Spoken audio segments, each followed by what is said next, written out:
Le vélo s'impose et pourrait être le phénomène de l'été. Ça va être le cas tout l'été, ça va exploser. Et c'est pas propre à Montréal, hein. C'est propre, c'est la même réalité dans des villes américaines, dans des villes européennes. À Montréal, l'achalandage enregistré par certaines bornes a bondi en fin de semaine. Dimanche, sur le pont Jacques-Cartier, par exemple, 4165 passages de cyclistes ont été enregistrés comparativement à 913 à pareille date l'an dernier, où le temps était tout aussi clément. Il y a une augmentation d'achalandage, mais des heures qui sont complètement différentes de la normale.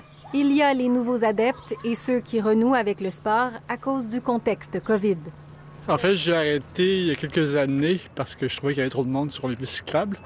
Mais avec la nouvelle réalité, j'ai recommencé à faire du vélo. Mais difficile parfois de respecter les mesures sanitaires. C'est plein, collés l'un sur l'autre. Ils ne sont pas nécessairement à 2 mètres. Il y a plus de monde, mais il y a aussi beaucoup de monde à pied, en fait. Donc, quand on veut vraiment faire du vélo, qu'on se déplace pour vrai à vélo, c'est un peu plus compliqué, il faut zigzaguer. Un vaste réseau de rues offrant plus d'espace pour les piétons et les cyclistes. C'est justement pour favoriser cette cohabitation que la Ville de Montréal annonçait vendredi dernier l'ajout de 327 km de voies piétonnes et cyclables cet été. C'est conseillé hybride, mais c'est super bien pour la ville. Dans les commerces aussi, l'enthousiasme est vif.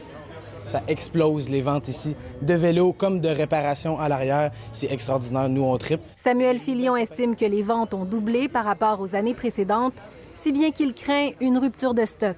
C'est disponible, on peut passer en magasin. Même engouement chez Vélo Sphérique à Québec pour les vélos haut de gamme et électriques.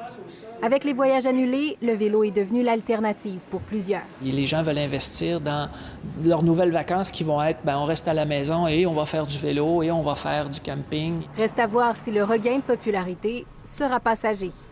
Ici Jacques-Audrey Charbonneau, Radio-Canada, Montréal.